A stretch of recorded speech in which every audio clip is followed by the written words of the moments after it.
Ma Bible me dit que la parole est une épée.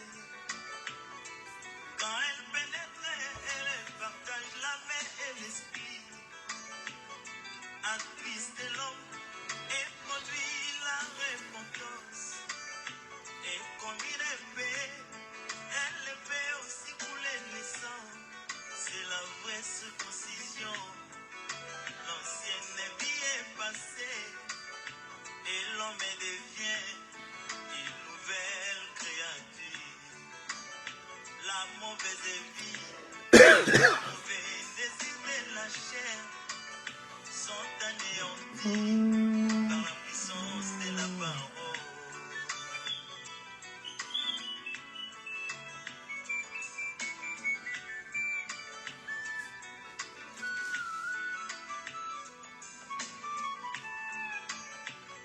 J'ai vu Pierre après les visions du Saint-Esprit. Il s'est levé pour prêcher la parole.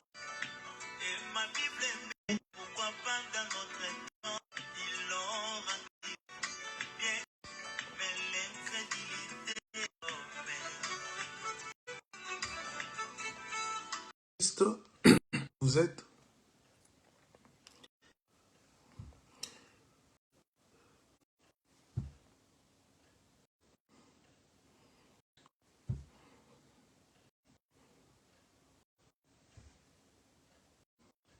Vous m'entendez?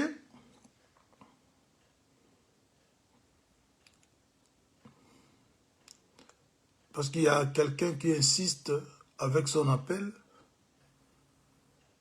mais elle sait que je suis vraiment en ligne pour l'enseignement. Je ne sais pas si elle fait exprès.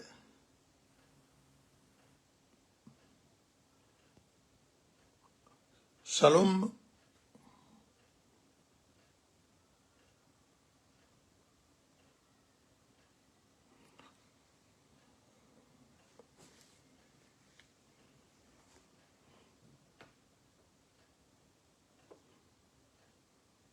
Maintenant, vous m'entendez?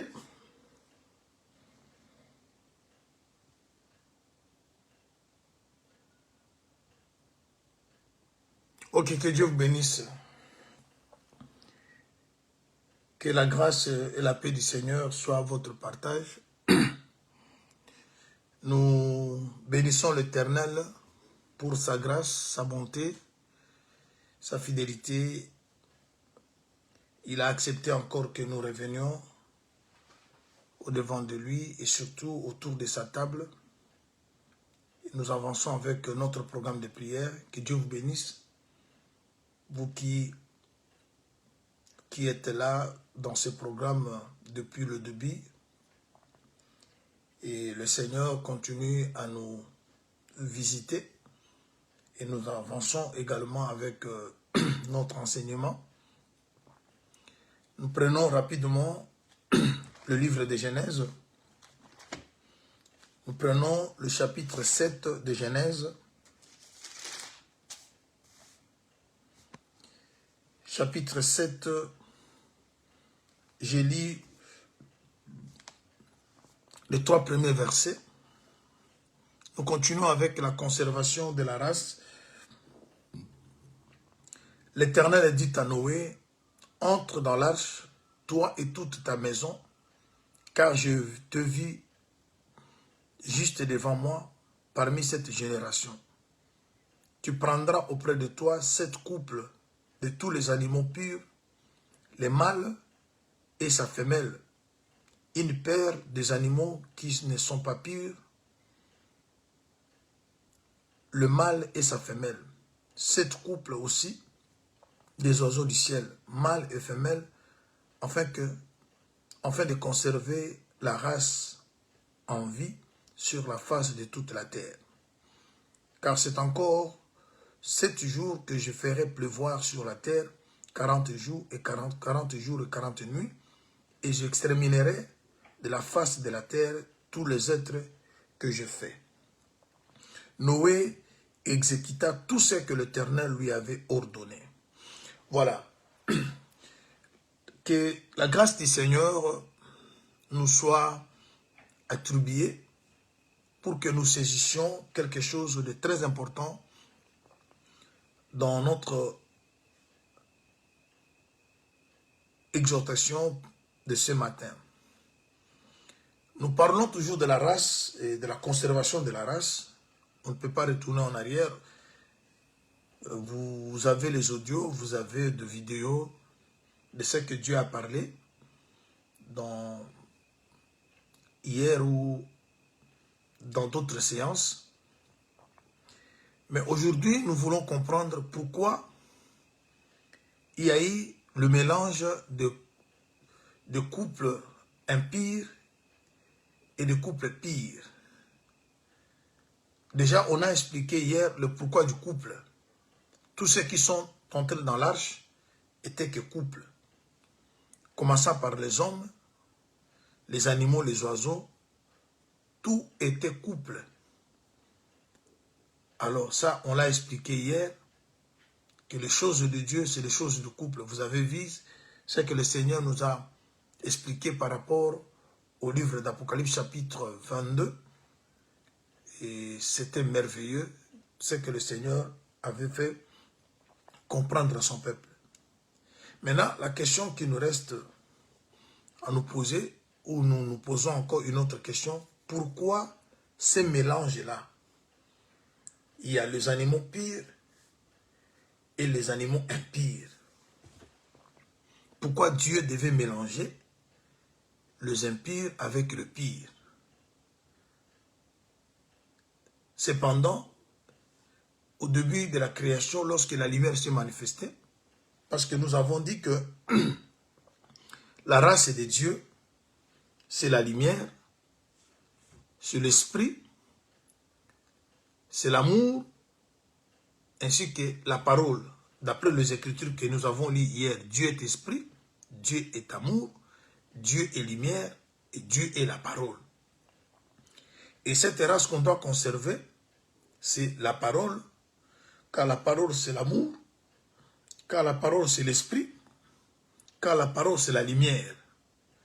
Mais Dieu, lorsque nous lisons Genèse chapitre 1er, lorsqu'il a dit que la lumière soit, et la lumière fut, il a vu que la lumière était bonne, il sépara la lumière d'avec les ténèbres.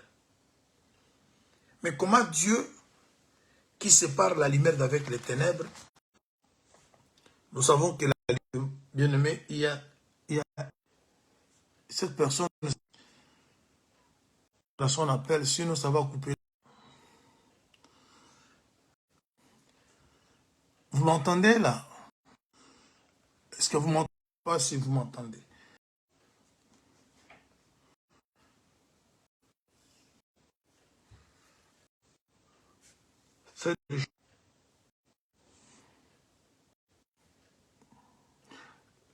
Bien aimé, cette sœur qui appelle ici, c'est comme si elle m'a injurié.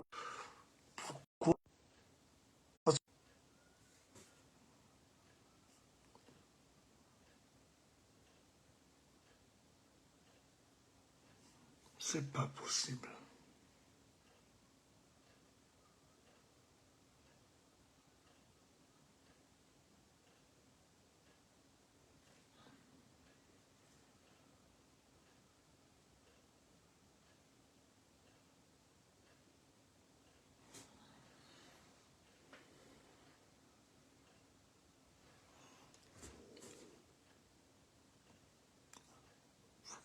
Vous m'entendez, frère bien-aimé?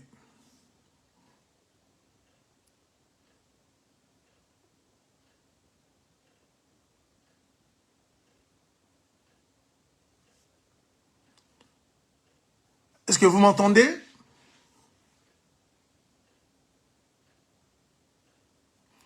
Vous m'entendez? Vous me voyez? Vous m'entendez? Je ne sais pas continuer parce que je vais...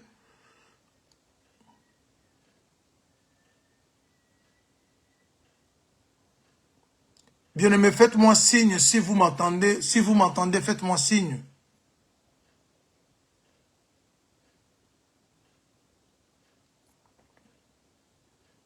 Ok. Ok, merci beaucoup. Je disais ceci. Il y a quelqu'un qui veut un peu saboter ce que nous sommes en train de faire. Je ne sais pas pourquoi.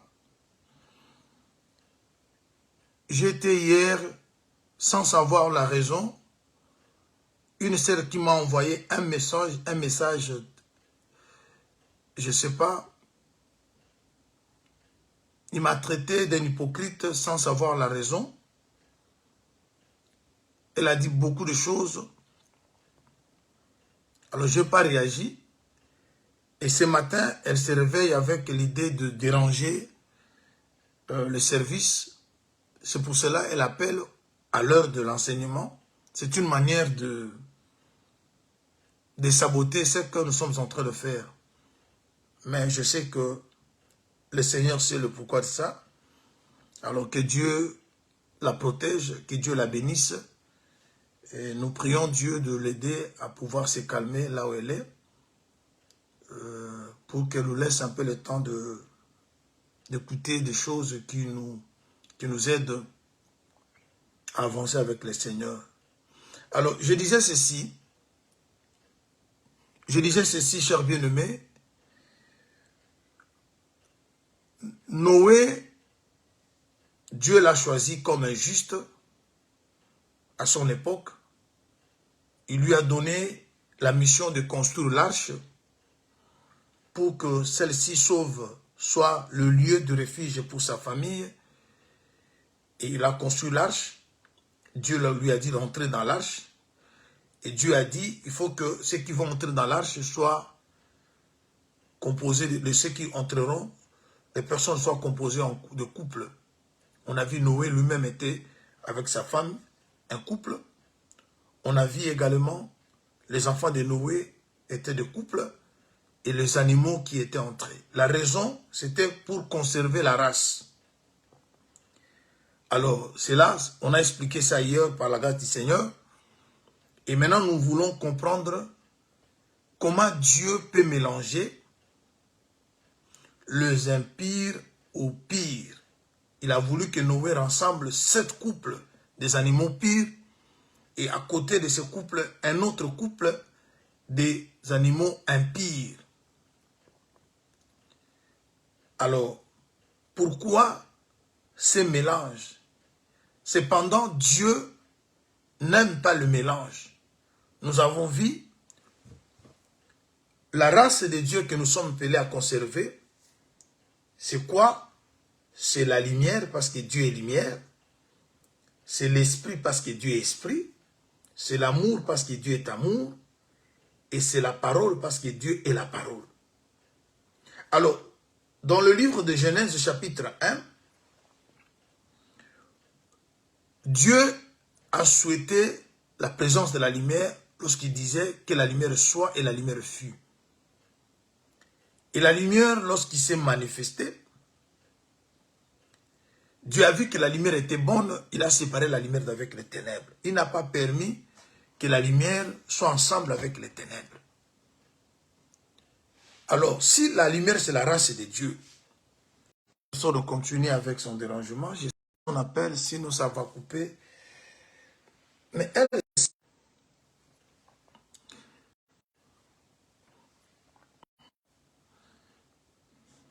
avec le ténèbre, les audios, parce que il y a vraiment quelqu'un, mais elle a vraiment décidé de faire mal au peuple.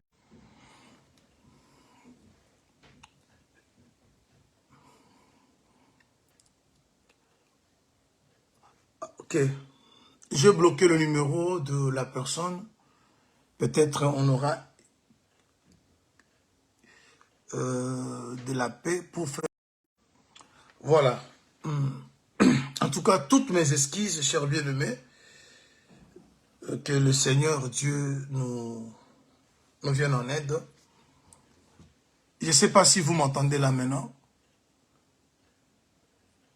Elle nous a pris tout notre temps. Est-ce que vous m'entendez? Faites-moi signe s'il n'y a pas un problème de son, je peux continuer.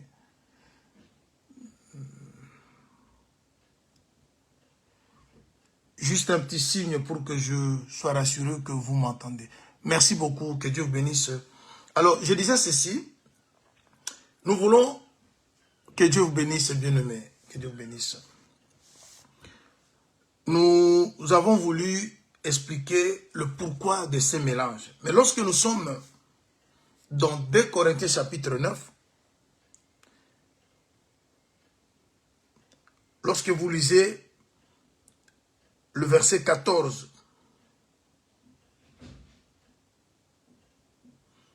ne vous mettez pas avec les infidèles sous un joug étranger, car quel rapport y a-t-il entre la justice et l'iniquité? Ou y a-t-il de commun entre la lumière et les ténèbres? Quel accord y a-t-il entre Christ et Bélial? Ou quelle part a le fidèle avec l'infidèle? Quel rapport y a-t-il entre le temple de Dieu et les idoles? Car nous sommes le temple de Dieu vivant, comme Dieu l'a dit, j'habiterai et je marcherai au milieu d'eux. Je serai leur Dieu et ils seront mon peuple. C'est pourquoi sortez du milieu d'eux et séparez-vous, dit le Seigneur, ne touchez pas à ce qui est impie. Je vous accueillerai, je serai pour vous un père et vous serez pour moi fils et fille, dit le Seigneur Tout-Puissant. Le Seigneur, dans cette écriture que je viens de lire, le Seigneur veut qu'on ne soit pas ensemble avec les impies. J'aimerais que vous puissiez suivre avec beaucoup d'attention ce que les Écritures démontrent.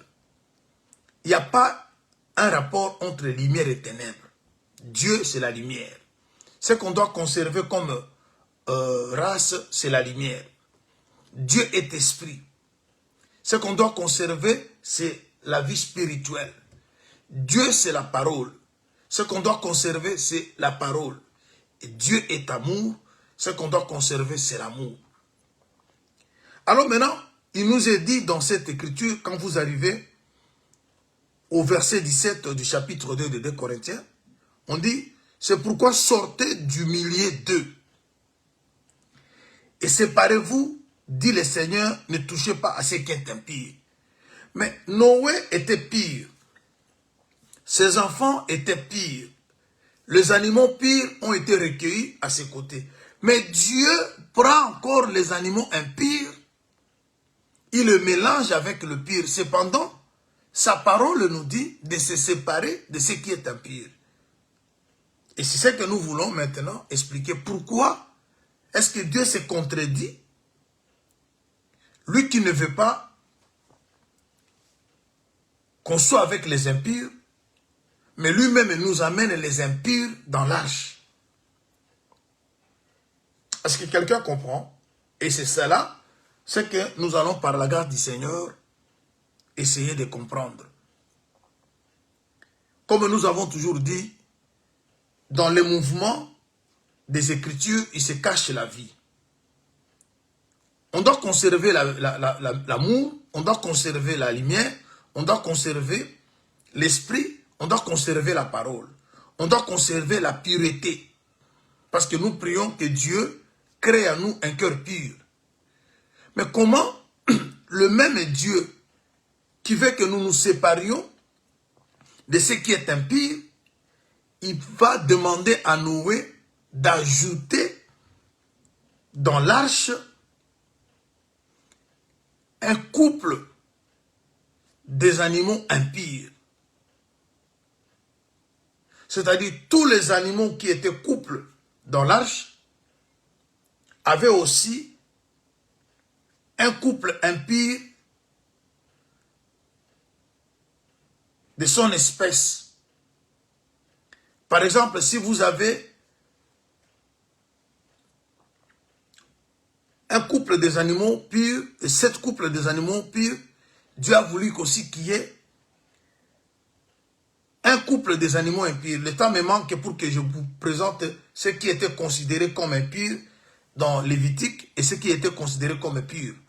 Mais je veux simplement que vous voyez, on a 7 qui sont purs, on a un qui est impur. Alors, Dieu s'est contredit, je vous dirais non. Dieu ne s'est pas contredit, il a voulu plutôt apporter un message, et c'est ce message-là que nous allons devoir comprendre avec vous ce matin. Alors, chers bien-aimés, regardons maintenant ce qui se passe ici. Le premier problème, c'est que Dieu a besoin de deux peuples. Je prends Ésaïe chapitre 63. Ésaïe chapitre 63.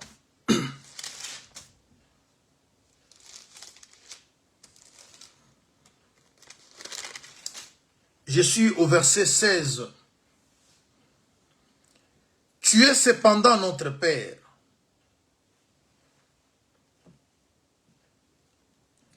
Ésaïe 63, le verset 16. Tu es cependant notre Père, car Abraham ne nous connaît pas, et Israël ignore qui nous sommes. C'est toi l'Éternel qui est notre Père, qui dès l'éternité t'appelle notre Sauveur. Pourquoi, ô Éternel, nous fais-tu errer loin de tes voies et endurcis-tu notre cœur contre ta crainte? Reviens pour l'amour de tes serviteurs, des tribus de ton héritage. Ici, nous avons une écriture qui a deux volets. Il y a le volet prophétique, il y a le volet de la révélation. Dans le volet prophétique, cette écriture que je viens de lire parle d'Israël, mais dans le volet de la révélation, cette écriture parle de nous, nations qui n'étaient pas connues. Alors, nous voyons que la personne qui parle ici, il parle qu'Abraham ne nous connaît pas. Israël ignore qui nous sommes. C'est toi l'Éternel qui est notre Père, qui dès l'éternité t'appelait notre Sauveur. C'est-à-dire, nous avons des gens qui appartiennent à Dieu depuis l'éternité, depuis le plan de Dieu. Mais sur cette terre, au moment où nous sommes, ces gens-là affichent une vie mauvaise. Mais ce sont des enfants de Dieu par rapport à l'élection qui a été faite à l'éternité. Ils peuvent être méchants, ils peuvent être bandits, ils peuvent être tout ce que vous connaissez, mais ce sont des personnes que Dieu a connues avant que le monde fût. Ils ont été enfants de Dieu, Dieu a été leur Père depuis l'éternité. Alors, je prends encore une autre écriture pour que vous voyez comment les choses se passent réellement. Je suis dans l'épître aux Romains.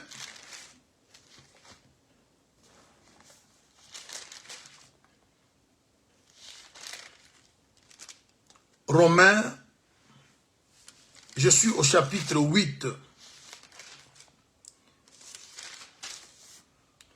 Lorsque vous lisez Romains 8, dans son verset 28, il dit ceci. Nous savons du reste que toutes choses concourent au bien de ceux qui aiment Dieu, de ceux qui sont appelés selon son dessein. Car ceux qu'il a connus d'avance, il les a aussi prédestinés à être semblables à l'image de son Fils, afin que son Fils soit le premier-né de beaucoup de frères. Et ceux qu'il a prédestinés, il les a aussi appelés, et ceux qu'il a appelés, il les a aussi justifiés, et ceux qu'il a justifiés, il les a aussi glorifiés. C'est-à-dire, Dieu commence d'abord à connaître les gens, quelle que soit votre situation, votre conduite. Si vous êtes connu par Dieu, dans le plan de Dieu, vous êtes là, Dieu ne vous laissera pas. Il viendra toujours vous récupérer.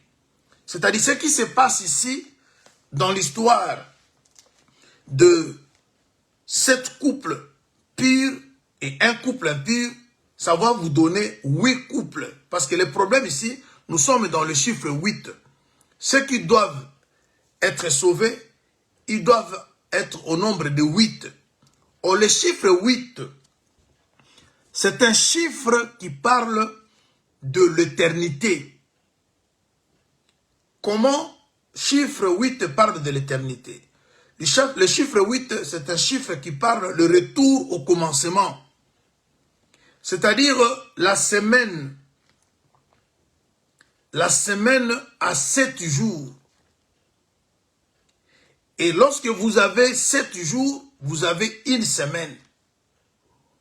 Et si vous voulez avoir 8 jours, il faut que vous retourniez au jour premier que vous avez déjà compté.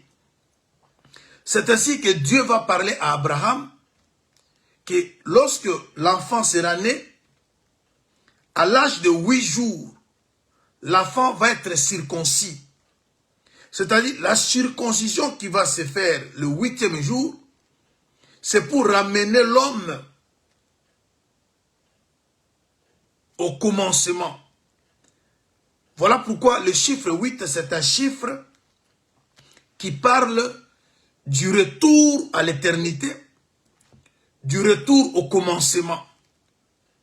Alors, voyant que les personnes qui sont sauvées sont au nombre de 8, c'est un langage pour dire que dans notre temps ici, seront sauvés que ceux que Dieu a connus d'avance. Si vous n'avez pas été connus par Dieu et que vous n'avez pas votre nom dans son livre de vie, il ne viendra pas vous chercher. Mais tous ceux qui sont connus par Dieu, Dieu finit par le chercher, Dieu finit par le faire sortir là où ils sont, quelle que soit leur mauvaise conduite, il finira toujours par être appelé par le Seigneur pour qu'un travail soit fait dans leur vie. Vous allez remarquer même l'écriture que nous avons lue de Thessaloniciens. On dit que Dieu de paix vous sanctifie lui-même tout entier. Dieu va sanctifier. Et l'apôtre dit que c'est lui qui vous a appelé, c'est lui qui va le faire. Alors, ici on comprend ceci. Les 7 couples pires parlent d'un peuple qui a été purifié avant un autre. Le peuple qui a été purifié, c'est la maison d'Israël. Mais Dieu n'a pas simplement Israël, il a aussi les autres enfants qui n'appartiennent pas à Israël. Voilà pourquoi dans Jean 10, le Seigneur dit, j'ai encore d'autres brebis. Mais ces brebis ne sont pas dans cette bergerie. Il faut que je puisse aller le chercher. Le brebis qui était dans la bergerie, ce sont les enfants d'Israël. Qui savaient déjà vivre dans un troupeau. Qui avaient déjà un Dieu. Mais en dehors d'Israël, il y avait aussi des impires. C'est nous, les gens des nations. Mais Dieu nous connaissait. Quand Israël ne nous a pas connus, mais Dieu nous connaissait depuis l'éternité. Dieu nous cherche parce qu'il nous a connus. Parce que nous faisons partie du chiffre 8. Comme je viens d'expliquer, le chiffre 8, c'est un chiffre qui parle de retour au commencement. Vous comptez 7 jours, vous terminez la semaine, mais si vous voulez avoir 8 jours, vous n'aurez pas d'autres jours. Il faut que vous recomptez le jour que vous avez déjà compté, qui ne sera que le premier jour. C'est-à-dire 8 est égal à 1. Le 8e jour est égal au premier jour. C'est-à-dire vous êtes retourné aux premières valeurs. Vous êtes retourné à la parole du commencement. Parce qu'au commencement était la parole. Et lorsqu'on fait un retour au commencement, c'est-à-dire on retourne dans la parole. Voilà pourquoi une question a été posée à Jésus dans Matthieu 19. Jésus va répondre à cette question. Au commencement, il n'était pas ainsi. C'est-à-dire, la vraie confession, c'est celle du commencement. Et quand Dieu veut sauver quelqu'un, il te ramène aux choses du commencement. Parce que c'est au commencement que la pure parole, la bonne parole a été présentée. Et voilà, il a toujours exhorté qu'on revienne au premier amour. Vous voyez, c'est-à-dire à la première valeur. Alors, je veux maintenant que vous voyez une autre chose de très capitale. La Bible ou les Écritures nous disent ceci. Je suis dans le livre Épître aux Hébreux, chapitre 11.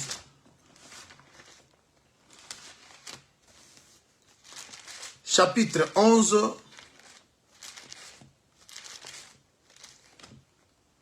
Hébreux chapitre 11. Je vous conseillerais de lire tous ces chapitres. Mais pour le temps, je prends le dernier verset que je vais vite expliquer. Au dernier verset qui est le verset 40, l'Écriture dit ceci. Je commence au verset 39. Tout cela, à la foi desquels il a été rendu témoignage, n'ont pas obtenu ce qui leur était promis, Dieu ayant envie quelque chose de meilleur pour nous, afin qu'ils ne parviennent pas sans nous à la perfection. Ici, vous voyez, il y a deux groupes de gens, mais nous allons tous arriver à la on va arriver tous à la perfection au même moment. Il y a ceux qui sont venus avant, ils ont eu la foi, mais Dieu n'a pas permis que ces gens-là arrivent sans nous à la perfection. C'est-à-dire, Dieu ajoute un autre groupe à celui qui était déjà. C'est-à-dire, l'Église dont toi et moi faisons partie, elle est composée de deux peuples. Le premier peuple, c'est le peuple qui a été d'abord connu, c'est le peuple qui constitue les animaux purs. C'est Israël. Mais l'arche, nous devons tous entrer ensemble. Voilà pourquoi elle ne pouvait pas arriver à la perfection sans nous. Nous maintenant, nous sommes le couple là impur. Nous sommes impurs, mais nous sommes connus de Dieu. Dieu sait qu'il a la capacité de nous changer. Voilà pourquoi, dans le domaine du mariage, ça c'est encore une autre réalité, une autre brèche que je vais ouvrir vite. Lorsque vous priez Dieu pour avoir une femme ou avoir un mari, ça ce sont des cas rares. Si Dieu vous révèle, à moins que cela vienne de Dieu, que cette femme-là, bien que païenne,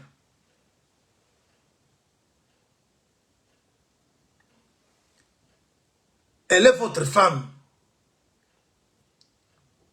comme c'est Dieu qui a parlé, ou cet homme-là, il est votre mari, comme c'est Dieu qui a parlé, Dieu sait quand et quel travail il va devoir faire pour sauver la femme ou l'homme qui est encore impur. Mais si ce n'est pas Dieu qui t'a autorisé de prendre la femme et l'homme, mais toi-même tu es parti parce que tu as apprécié l'extérieur de la femme ou l'extérieur de l'homme, il ne faut pas attendre Dieu faire ce travail. Parce qu'il faut que la personne soit appelée par Dieu. Comme je vous ai parlé d'Ève. Ève, c'est Dieu qui a accordé à Adam. Et Adam a supporté tout ce qu'Ève avait fait parce qu'il sait que Ève venait de lui et c'est Dieu. Dieu ne peut jamais donner une mauvaise chose à son fils comme à sa fille. Alors, c'est ça que ça passe ici. Dieu prend les impurs, il le mélange avec le pur. Pourquoi il le fait? Parce qu'il sait que ces impurs-là, ce sont ses enfants. Le monde ne le connaît pas, mais à l'éternité, ils ont été connus par lui comme le frère Esaïe l'a montré. Abraham ne nous connaît pas, Israël ignore ce que nous sommes, mais tu es notre papa depuis l'éternité. Dieu n'oublie jamais ses enfants. Il a toujours cherché, c'est pour cela que je donne conseil aux parents. Si vous donnez naissance à un enfant malade, à un enfant qui a des problèmes, si même vous avez un enfant qui se comporte mal dans la société, il reste votre enfant. Vous n'appréciez pas ce que l'enfant fait, mais vous devez lutter, vous devez faire tout, parce qu'il est de votre devoir de sauver cet enfant comme parent. Vous donnez naissance à un enfant qui a des problèmes de santé, même si le monde ne reconnaît pas cet enfant, mais vous savez que c'est mon enfant. La maman sait que cet enfant est resté 9 mois dans mon ventre. Vous avez cette douleur-là. Et c'est ce que Dieu, si Dieu te connaît comme son enfant depuis l'éternité, il ne lâche pas. Il doit tout faire pour sauver l'enfant qu'il a connu, quelle que soit l'impureté. Voilà pourquoi nous sommes en train de parler à la fois le sens spirituel et nous touchons également le sens physique. Si ton mariage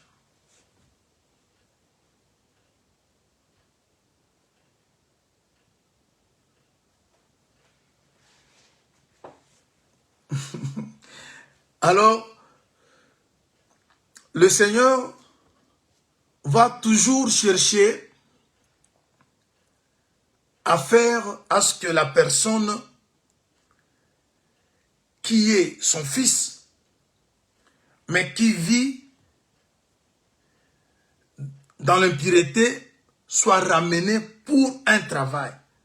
Vous allez comprendre maintenant beaucoup de choses que l'Église est censée de réaliser. L'Église, c'est tout de blanchisserie. L'Église, c'est un atelier. L'Église, c'est un endroit où on vient avoir la perfection, où le travail va être fait dans la vie. On ne vient pas saint, on ne vient pas complet, mais on devient complet, on devient saint lorsqu'on est dans l'Église. Alors, on doit comprendre l'Église. L'Église est là pour transformer les gens. Alors, lorsqu'on vient à l'Église, on peut venir impie, mais on sort pire au jour de l'enlèvement. Alors, je prends une autre écriture. Je suis dans Romains chapitre 5. Romains chapitre 5, le verset 6 au 10e. Romains chapitre 5, le verset 6 au 10e. Car lorsque nous y étions encore sans force, Christ, au temps marqué, est mort pour des impies.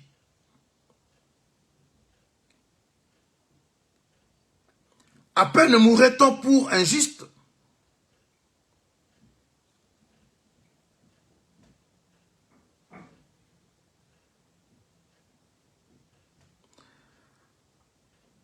Car lorsque nous y étions sans force, Christ, au temps marqué, est mort pour des impies. À peine mourra-t-on pour un juste. Quelqu'un peut-être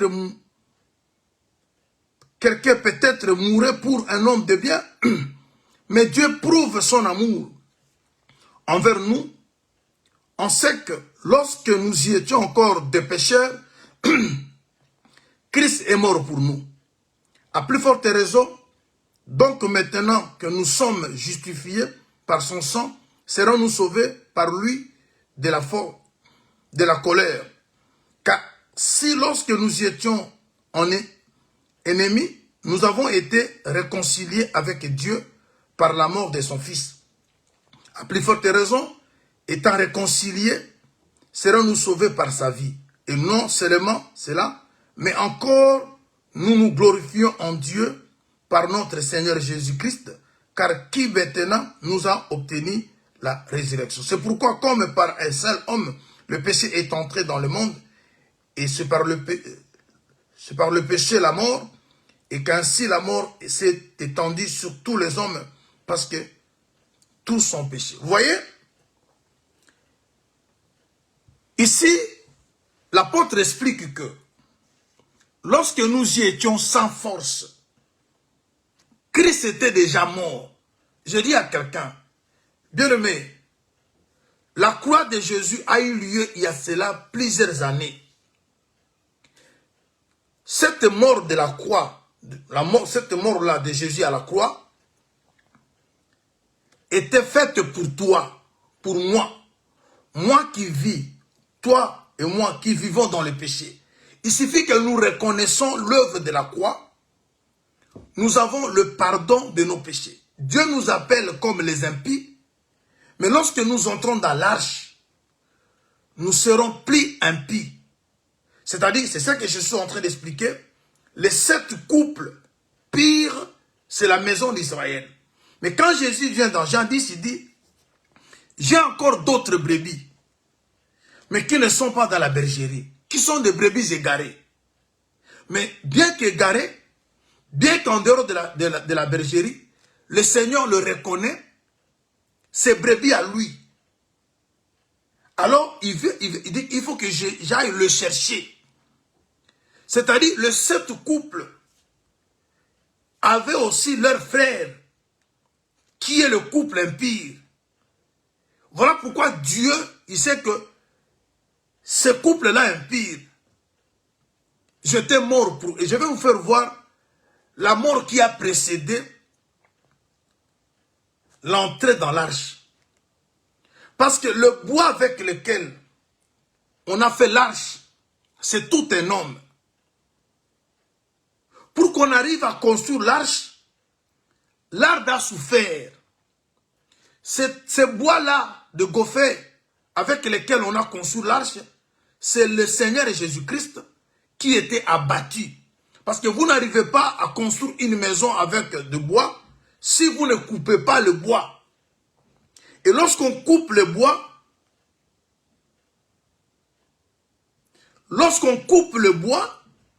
c'est la mort dont l'apôtre explique ici que lorsqu'on était sans force, Christ était mort pour les impies. C'est-à-dire, la mort de Jésus a précédé ta conversion. La mort de Jésus a précédé ton intégration. C'est-à-dire, tu viens déjà trouver un travail qui t'attend, un travail qui est déjà fait. Je prends une écriture pour que vous voyez que, parce que l'arche a été construite avec les bois de gopher. Et cet arbre-là, pour qu'on arrive à avoir son bois, on doit le couper quelque part. Et le fait de couper le bois, c'est tuer quelqu'un pour que le bois a servi de refuge. L'arche était un endroit de refuge. Et aujourd'hui, nous nous refugeons en Jésus-Christ. C'est en Jésus-Christ que nous sommes en train de nous réfugier. Alors, je prends une écriture pour que vous voyez que ce que l'apôtre est en train d'expliquer ici, c'est également fait dans la construction de l'arche. Parce que si l'arche, c'est le lieu de refuge, nous nous refusons en Jésus-Christ par l'œuvre de la croix. La croix devait précéder notre repentance. Parce que nous sommes acceptés grâce à ce travail-là. Le travail doit être fait, le premier, avant que nous venions intégrer. Je prends Ésaïe, Jérémie plutôt. Jérémie dans son chapitre 18. Jérémie 18. Jérémie 11, voulais-je dire. Jérémie chapitre 11, je suis au verset 19. Commençons au verset 18 pour une bonne compréhension. L'Éternel m'en a informé. Je le suis, alors tu m'as fait voir leurs œuvres. Écoutons le verset 19. J'étais comme un agneau familier qu'on mène à la boucherie. J'ignorais le mauvais dessein qu'il méditait contre moi. Détruisons l'arbre avec son fruit, retranchons-les de la terre des vivants, qu'on ne se souvienne plus de son nom.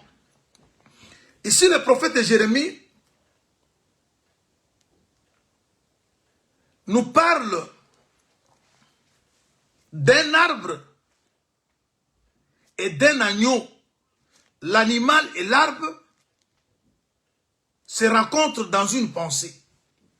Il commence son discours par l'animal. Il dit, j'étais comme un agneau familier qu'on a mené à la boucherie. Ça pose pas de problème. Déjà, vous voyez, Ésaïe 53, l'agneau qu'on devait amener à la boucherie, c'est le Seigneur Jésus-Christ qui devait mourir pour toi, pour moi, prendre ta place, ainsi de suite.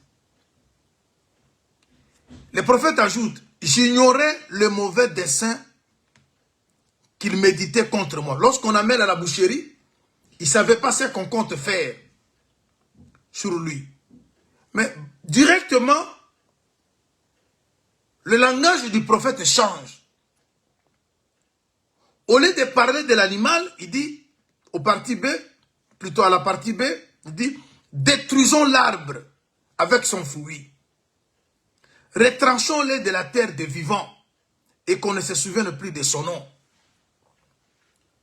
C'est-à-dire, il remplace l'animal à l'arbre. Et l'arbre qu'on devait détruire avec son fruit, afin de le retrancher de la terre des vivants pour qu'on ne se souvienne plus de son nom. C'est le Seigneur. Parce que Jésus, il est à la fois agneau, il est à la fois l'arbre, parce qu'il s'est présenté comme le cep. Quand on parle d'un cep, il s'agit d'un arbre, c'est Jésus. Lorsqu'on parle de l'agneau, il s'agit d'un animal, c'est toujours Jésus. Alors maintenant, regardons ce qui est écrit.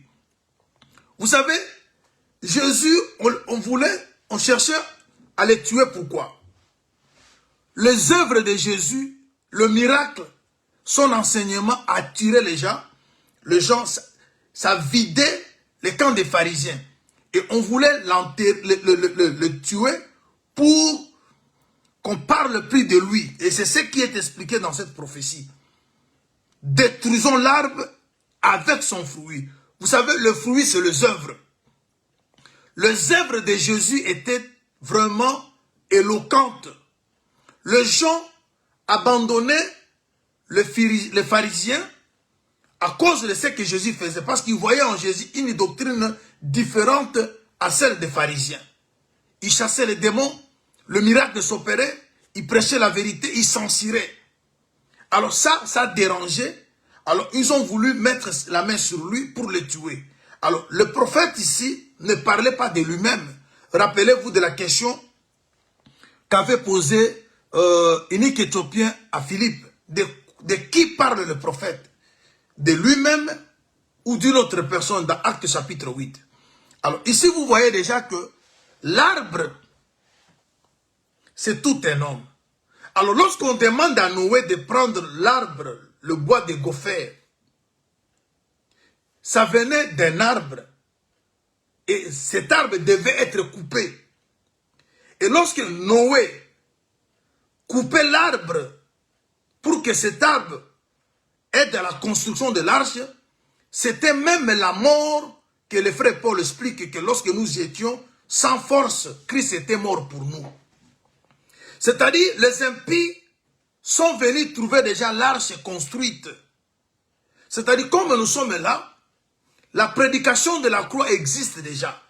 Nous sommes nés, Jésus est déjà mort, ressuscité, la prédication de la croix est déjà prêchée. Il suffit que nous y adhérons, que nous soyons impurs ou comment, si nous entrons dans ce chemin qui est le Seigneur, notre impureté changera à la pureté. Et voilà pourquoi le Seigneur, dans cette demande, il demande à Noé qu'il puisse avoir 7 couples purs qui représentent un peuple, un couple impur qui représente un autre, pour que les deux forment maintenant une famille. Et vous allez voir qu'il y a le chiffre 8 qui revient, Parce que le chiffre 8, c'est le chiffre de l'éternité. C'est-à-dire, tous ceux qui sont connus par Dieu à l'éternité, quelle que soit la vie mauvaise qu'ils sont en train de mener, le Seigneur finira par le récupérer. Mais il ne le récupère pas qu'il continue à la même vie.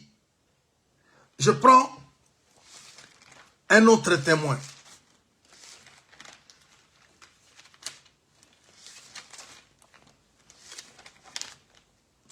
Je suis dans le livre de Job, au chapitre 37. Je lis le verset 6.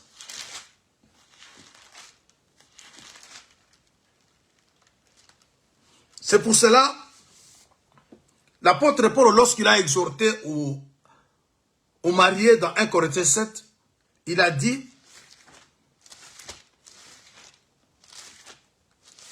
permettez que je lise ça d'abord avant de lire Job.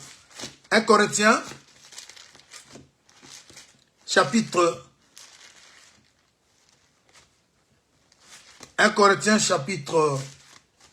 7.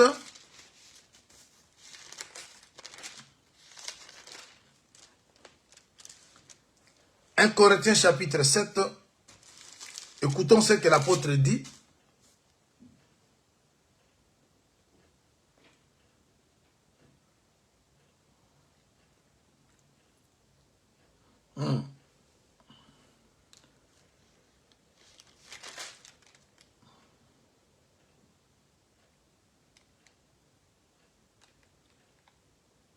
Vous prenez le verset...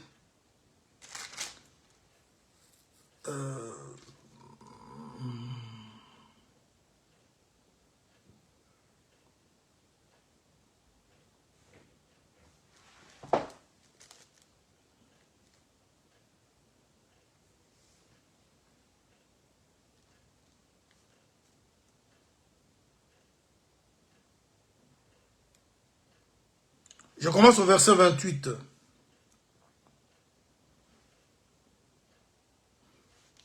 Il dit,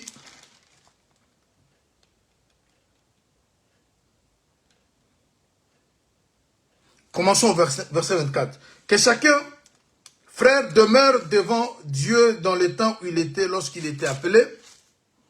Pour ce qui est des vierges, je n'ai point d'ordre du Seigneur, mais je donne un avis, comme ayant reçu du Seigneur miséricorde, pour être fidèle.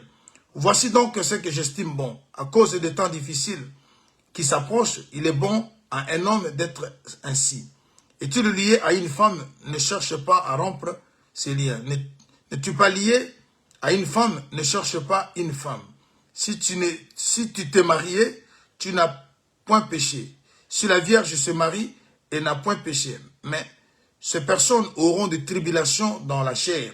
Je voudrais vous les épargner. Voici ce que j'ai dit, frère. C'est que le temps est court, que désormais ceux qui n'ont qu'une femme,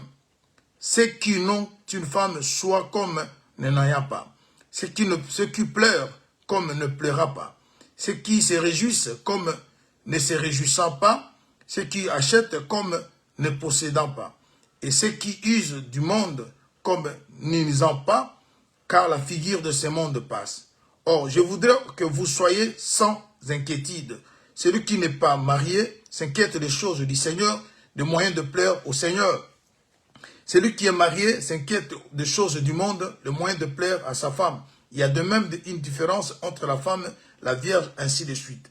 Et il arrive à parler que, peut-être femme, si tu as un mari non-croyant, il dit, tu sais pas, peut-être ton mari sera sanctifié. C'est-à-dire l'apôtre Paul n'a pas la certitude, mais il est en train de dire que déjà vous êtes dans... Si cette personne-là qui vit avec toi,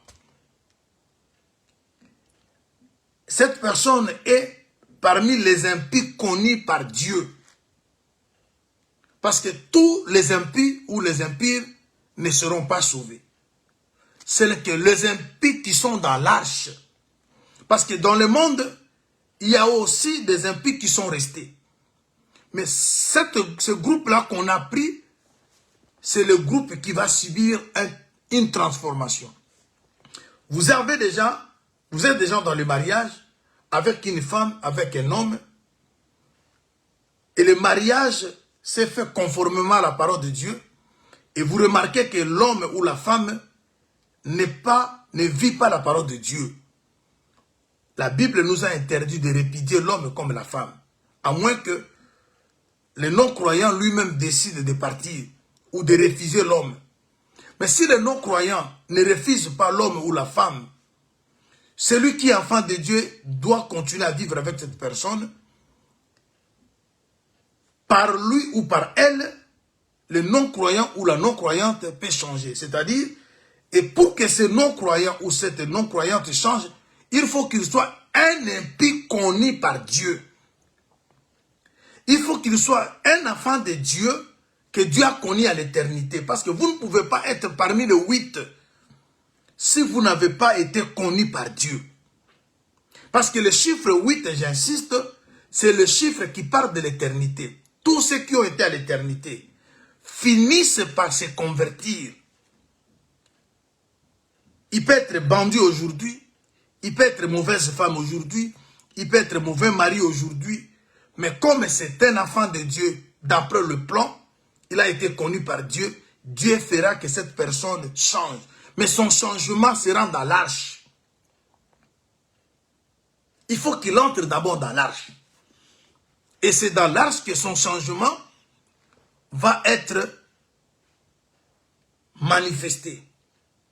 Alors, ça c'était d'abord une chose importante à préciser. Parce qu'on peut se poser des questions. Pourquoi les impies à côté des pires, pendant que Dieu n'aime pas les ténèbres se mélanger avec la lumière. C'est ce que je viens d'expliquer. Alors, lisons maintenant Job 37. Job 37, je prends le verset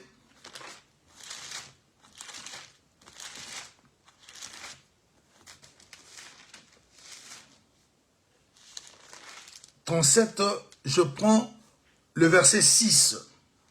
Écoutons ce que l'Écriture nous dit. Il dit à la neige, tombe sur la terre. Et il dit à la pluie, même aux plus fortes pluies, il met un sceau sur la main de tous les hommes, afin que tous se reconnaissent comme ses créatures.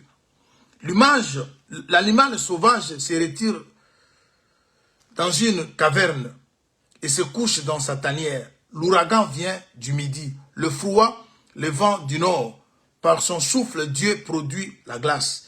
Il réduit l'espace où se répandent les eaux. Il charge de vapeur le nuage, il le disperse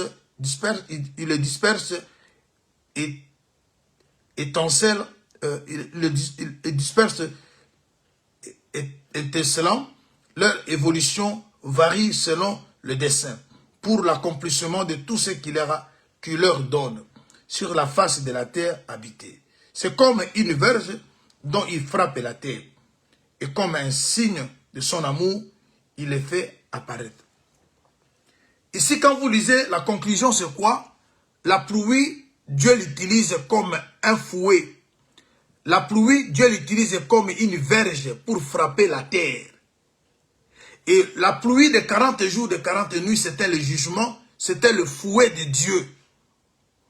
Alors, pour que ce fouet ne touche pas à Noé et à ses enfants, il doit prendre Noé, le faire entrer dans l'arche. Et l'arche maintenant devient maintenant le corps qui reçoit le coup à ta place.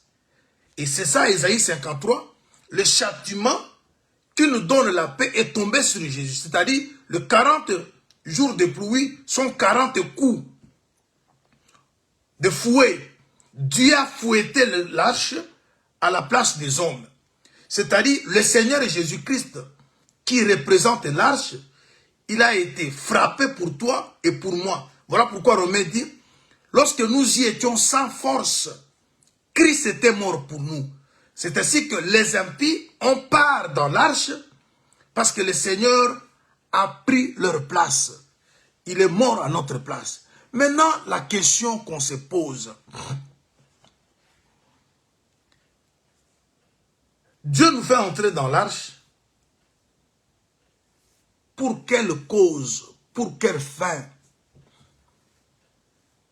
Nous qui sommes impurs, nous qui sommes voleurs, nous qui sommes menteurs, mais nous sommes dans l'arche, est-ce que pour que nous restions, c'est que nous y étions en dehors de l'arche, ou pour que nous devenions une autre chose? C'est ça la question. On ne peut pas venir à l'église pour rester la même personne. Il est vrai que Dieu, sans tenir compte de notre ignorance, c'est ce que l'apôtre Paul dit dans Actes 17, au verset 30. Sans tenir compte de notre ignorance, il nous appelle à la repentance.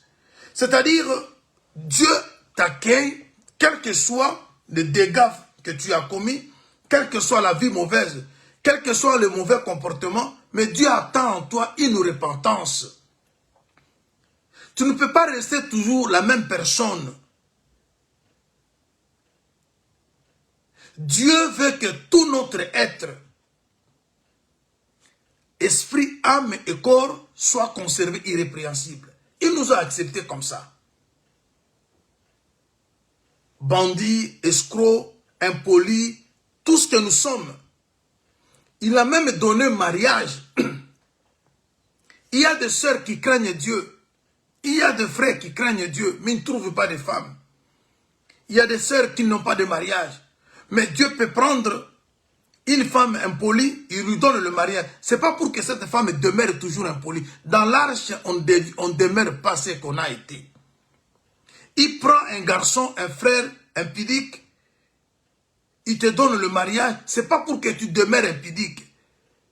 Parce que si vous entrez, si le mariage est celui que Dieu t'a donné, ce mariage doit respecter les normes de la parole. Tu dois être l'homme selon la volonté de Dieu. Tu dois aussi être une femme selon la volonté de Dieu. Il est vrai que on a été impur, mais Dieu nous a acceptés comme ça qu'on soit impur, quel que soit notre comportement. Il nous amène dans l'arche. Et c'est cela maintenant ce que je vais expliquer. Pourquoi sommes-nous entrés dans l'arche? Si l'arche c'est l'évangile, et que Dieu accepte que les impurs soient dans l'arche, ce n'est pas nous qui portons, je prends une écriture. Parce que quand vous regardez le nombre, les pires sont nombreux. Il y a 7 couples contre un couple des impurs. Ce qui veut dire que c'est à nous d'adhérer. C'est nous qui devons copier. Parce que vous verrez que d'abord, le choix de Dieu s'est manifesté sur le pire d'abord et on ajoute les impurs après. Je prends une écriture. Nous sommes dans l'écriture de Romains. Romains au chapitre 11. Romains 11. Romains 11. Merci Seigneur.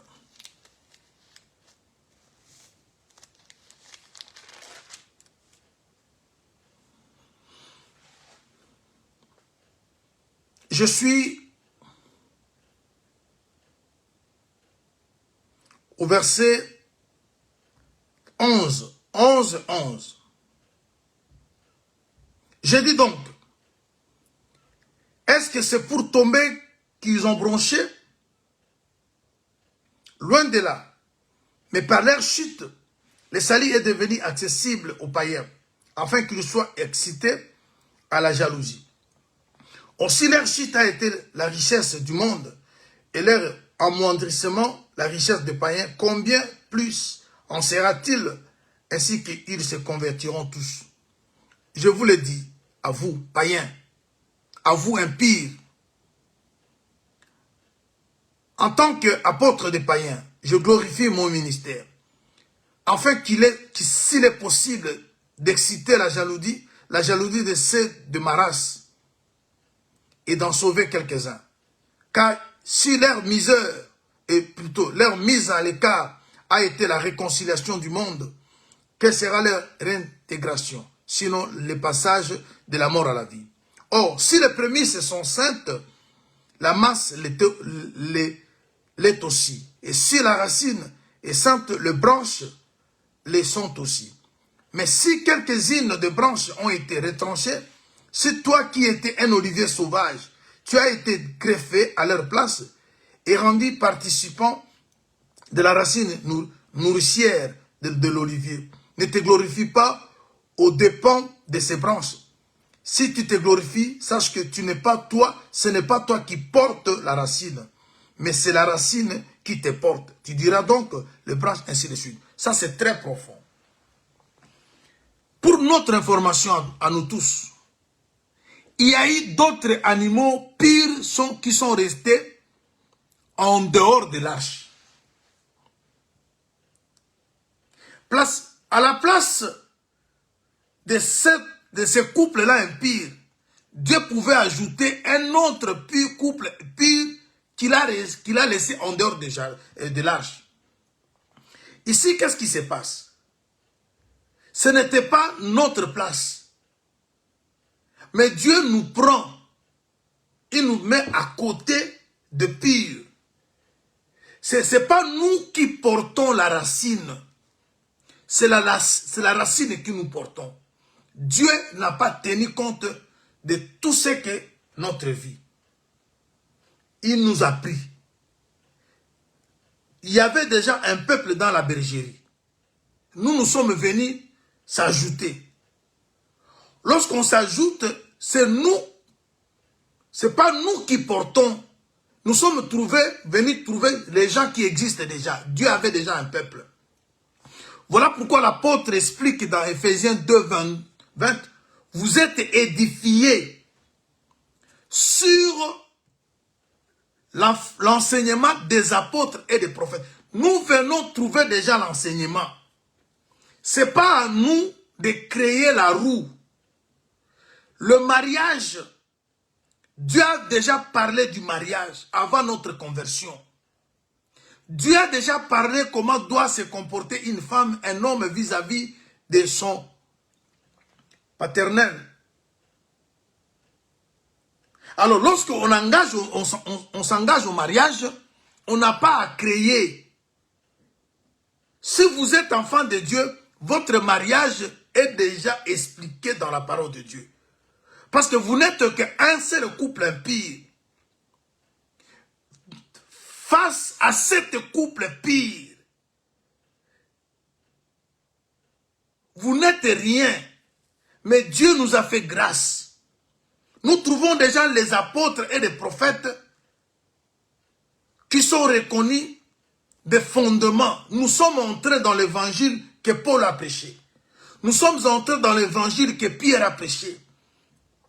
Et si nous sommes aujourd'hui serviteurs, nous ne pouvons pas servir Dieu contrairement à ce que les autres ont fait. Parce que nous sommes qu'un petit groupe de gens que Dieu a donné, a fait grâce. Alors, cher bien-aimé, Dieu t'accepte comme tu es, mais Dieu ne veut pas que tu demeures comme tu es. Il t'a accepté avec ton impolitesse, il t'a accepté avec ton mensonge, mais il ne veut pas que tu demeures menteur. Dans l'arche, on ne demeure pas ce qu'on est. On doit vivre un changement. C'est ça le problème. Vous entrez impire, mais vous n'allez pas sortir impire. Voilà pourquoi un Thessalonicien dit que Dieu de paix vous sanctifie. Je vais prendre une écriture. Que le Dieu de paix vous sanctifie tout entier. Pourquoi on doit nous sanctifier? Et avec quoi allons-nous être sanctifiés? Je prends quelques écritures avant que je vous laisse vous reposer. Voilà pourquoi je prends Jean chapitre 17. Jean 17. Parce que vous ne pouvez pas être toujours la même personne. Chaque année, ton mari, ta femme il te fait de mêmes remarques. Mais toi, tu es un enfant de Dieu. Toi, tu es un fils de Dieu, une fille de Dieu. Oui, il est mort pour le péché, mais Dieu est mort pour le péché, pour que le péché ne reste pas péché. Jean 17. Alors, c'est chaque année, tu es dans le même scandale. Dans l'église, tu fais de mêmes dégâts. Mais avec l'étiquette des sœurs, des frères, mais le même dégât. On ne voit pas en toi l'évolution, on ne voit pas en toi le progrès, on ne voit pas en toi un changement. Est-ce qu'on se pose la question? Tu es l'impire connu ou tu es l'impire infiltré? Je suis dans Jean 17, 19. Sanctifie-les par ta parole. Ta parole est la vérité. Comme tu m'as envoyé dans le monde, je les ai aussi envoyés dans le monde. Je me sanctifie moi-même pour eux, afin qu'eux aussi soient sanctifiés par la vérité. Bien-aimés, la sanctification, c'est ce que Dieu cherche. Dieu veut notre sanctification. Dans les langages, on doit sanctifier les langages. On doit sanctifier les comportements. On doit sanctifier tous. C'est-à-dire, on doit évoluer. On est venu impire, mais on ne doit pas rester impire. Parce que nous sommes posés, parce qu'on dit que si la racine est sainte, nous ne sommes pas la racine. Nous sommes venus être posés sous la racine. Nous avons trouvé déjà le 7 couple impire, plutôt pire. Nous sommes venus nous joindre à ceux qui sont pires. C'est à nous, bien-aimés, de copier les caractères des pires. À l'église, on vient pour apprendre comment vivre la vie du Seigneur.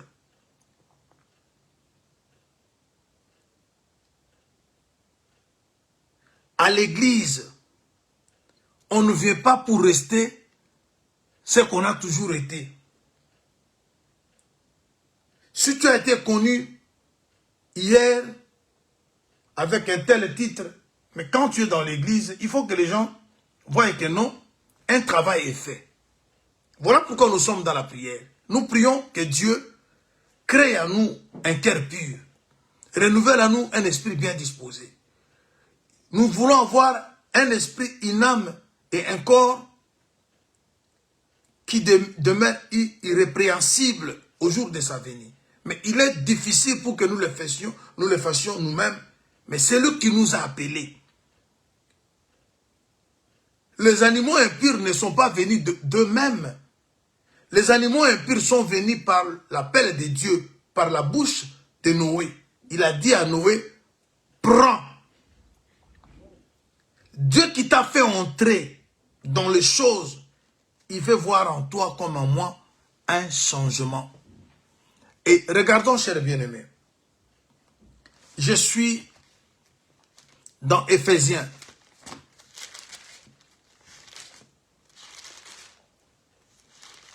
Chapitre 5. Et demain, si Dieu nous fait grâce, nous allons maintenant commencer à expliquer la vie de l'arche. Comment on vit dans l'arche. Parce que je crois que nous sommes dans l'arche. Parce qu'on est d'abord entré dans l'arche sans la pluie. Et la porte de l'arche était encore ouverte. Après 7 jours, la porte se ferme et la pluie descend. Mais on vit des gens dans l'arche. L'arche est encore sur la terre. Les gens entrent. Parce qu'on ne peut pas entrer dans l'arche au ciel. On entre sur la terre. Maintenant là, nous sommes des gens dans l'arche. Simplement que Dieu n'a pas encore fermé la porte. Il y a d'autres impires qui peuvent aussi nous joindre dans l'arche. Il y a d'autres personnes qui peuvent encore nous joindre dans l'arche. L'arche est déjà construite. Et nous sommes déjà dans l'arche. Mais la porte n'est pas encore fermée. Quand la porte sera fermée, l'arche va commencer à monter. Et la fermeture de la porte c'est le jour de l'enlèvement. Quand la pluie descend, l'arche monte, c'est l'enlèvement. Mais maintenant là, l'arche est sur la terre. Mais étant donné que l'arche est sur la terre, la porte est ouverte, quel genre de vie sommes-nous de manifester dans l'arche? Éphésiens, chapitre 5, le verset 26.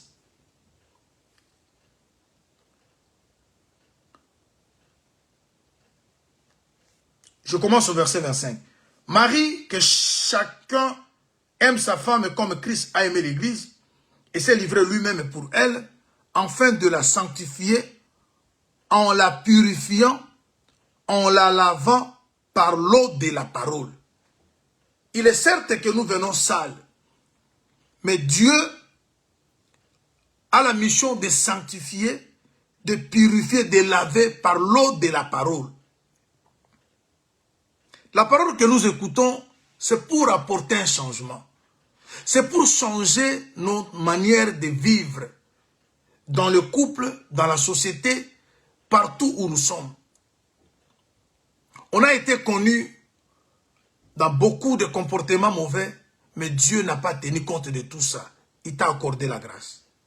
Il t'a accepté. Il n'a pas tenu compte de tout ce que tu as commis comme scandale.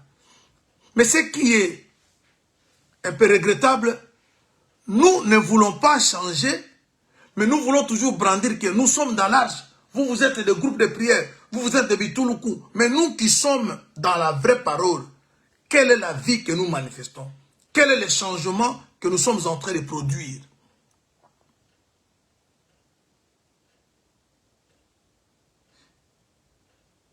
Alors, chers bien-aimés, je vous donne deux écritures et cela va nous aider à voir ce que Dieu va, par sa grâce, nous parler demain. Parce que nous tendons déjà vers la fin de ce programme. On n'a même pas touché Daniel. On n'a même pas encore touché Job. Mais seulement avec Noé, il y a de profondeur. Voyons voir. Je veux que vous voyez avec moi. Je suis dans le livre d'Apocalypse. Avant que je prenne Apocalypse, prenons 1 Thessaloniciens, chapitre 4. 1 Thessaloniciens 4.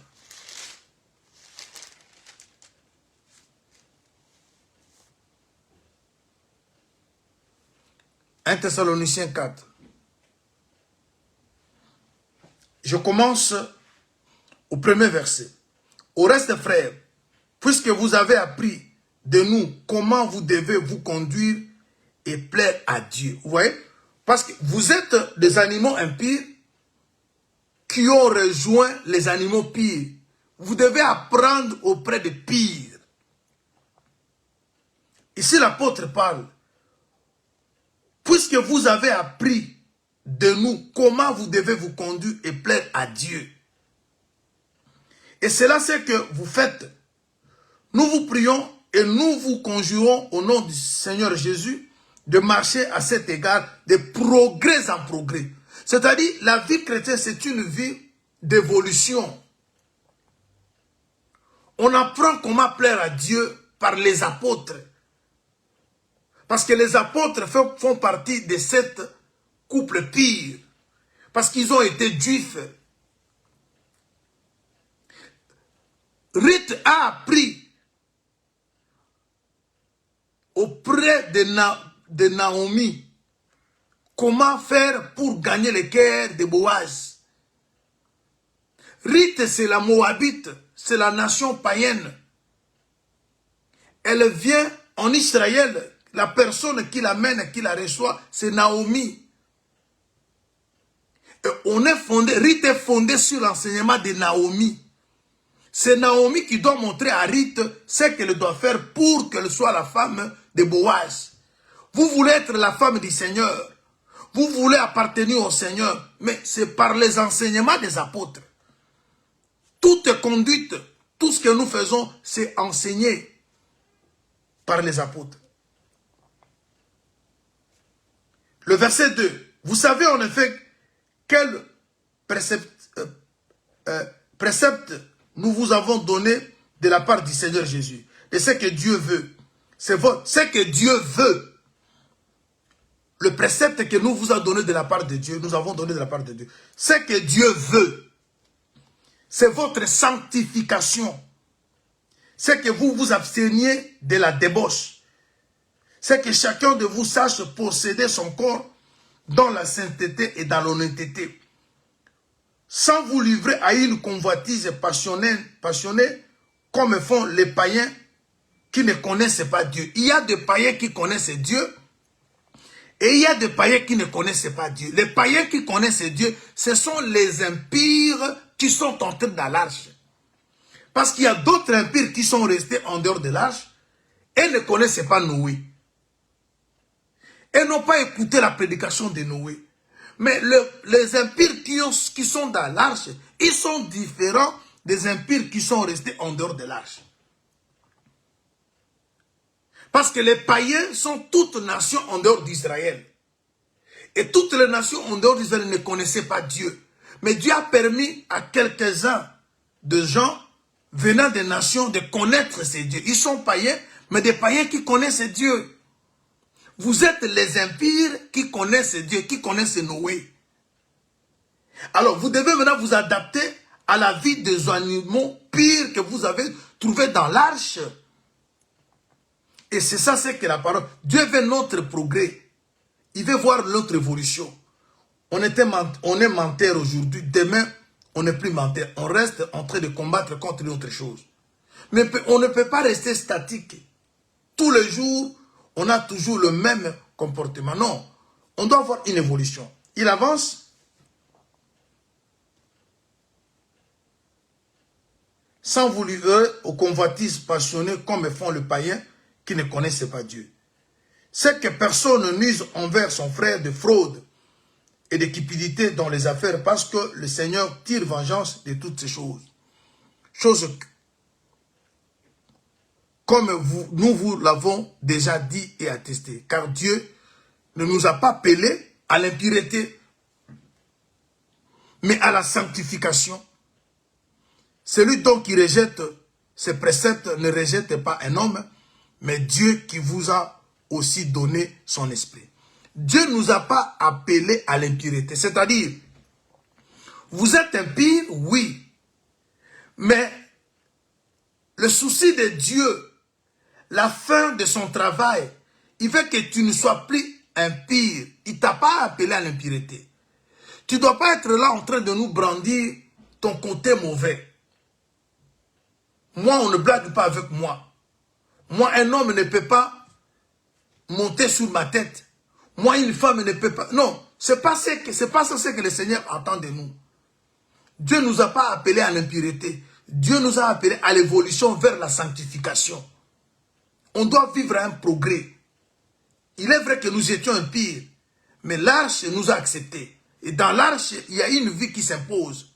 D'ailleurs, la nourriture qu'on mange dans l'arche, c'est imposé. Il n'y a pas de carnivores dans l'arche. On ne se tue pas dans l'arche. On ne peut pas mordre quelqu'un. Dans l'arche, il règne l'amour. Parce que la race qu'on doit conserver, c'est l'amour. Et dans l'amour, il y a le pardon. Dans l'amour, il y a de belles paroles. Alors, chers bien-aimés, voilà. Alors, qu'est-ce que l'Apocalypse, verset chapitre 22 nous dit? 22, 11. 22, 11. L'apôtre Jean, après avoir reçu, écoutons ce que le Seigneur dit. Que celui qui est injuste soit encore injuste. Que celui qui est souillé se souille encore. Et que le juste pratique encore la justice. Et que celui qui est saint se sanctifie encore.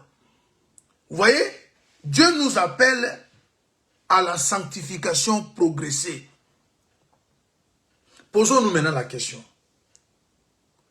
Est-ce que vivons-nous vraiment une vie de sanctification en permanence?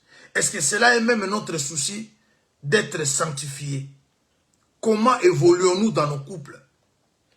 On est toujours cette dame-là, ce monsieur-là, que l'homme ou la femme commençait déjà à se plaindre il y a cela 20 ans.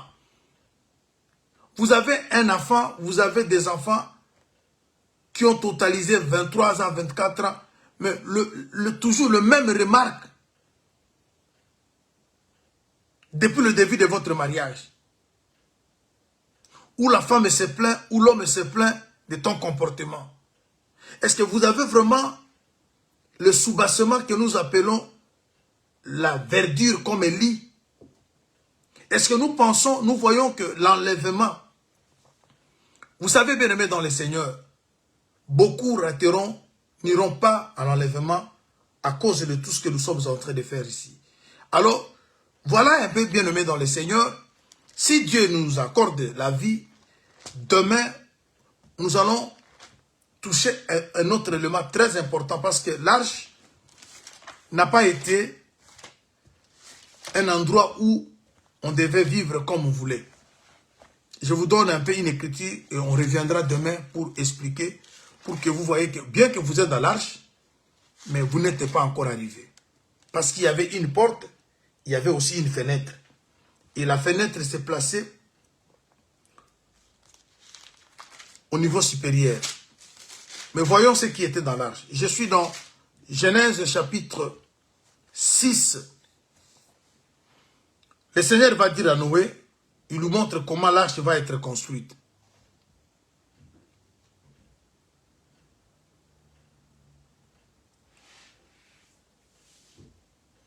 Je suis au verset 14 jusqu'au verset 16. Fais-toi une arche de bois de gopher. Tu disposeras cette arche en cellule. Retenez que dans l'arche, il y avait des pièces. Tu l'enduras de poids en dedans comme en dehors. Voici comment tu feras, comment tu la feras. L'arche aura 300 coudées de longueur. C'est important. 50 coudées de largeur. 30 coudées de hauteur. Tu feras à l'arche une fenêtre que tu réduiras à une coudée en haut. Tu établiras une porte sur le côté de l'arche. Et tu construiras un étage inférieur, un deuxième et un troisième. Dans l'arche, il y avait 3 niveaux. Tu peux être dans l'arche, mais tu es dans un niveau inférieur. Parce qu'il y a 3 étages. On peut être en Christ, mais nous courons vers la perfection. Écoutez-moi bien aimé, au jour de l'enlèvement, ce n'est pas tous les saints qui partiront. Seulement les saints qui seront parfaits. Les saints qui ont traversé de 3 étapes. Comme dans l'arche, il y a le premier niveau, le deuxième, ainsi que le troisième. Dieu t'a accepté, tu fais partie de l'église, mais tu ne progresses pas. Le Seigneur dit, celui qui est saint se sanctifie encore. Ce qui veut dire qu'on peut être saint, mais avec d'autres vies qui ne sont pas saintes. Parce que si être saint, c'est la finalité, pourquoi on doit demander à celui qui est saint de se sanctifier encore? C'est pour que nous comprenions qu'on peut être saint, mais on a encore d'autres choses à traiter, à abandonner. La colère, l'orgueil. Tu peux être capable de pardonner, mais tu as des failles dans un autre point. Et le jour de l'enlèvement, ne seront pris que les personnes qui seront comme le Seigneur parfait. Et voilà pourquoi l'Église est en train de travailler, le Seigneur travaille à l'Église pour amener ses enfants à la perfection. Chers bien-aimés, je pense que le Seigneur a permis que nous comprenions le pourquoi des impurs dans l'arche. Nous entrons impurs, mais nous n'allons pas sortir impurs.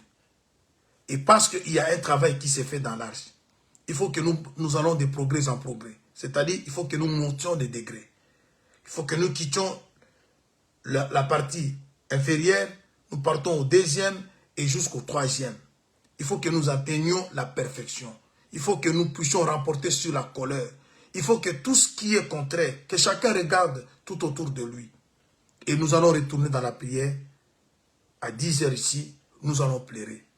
Bien-aimés, c'est difficile, mais ce n'est pas impossible. Celui qui nous a appelés le fera. Comme c'est Dieu qui a appelé.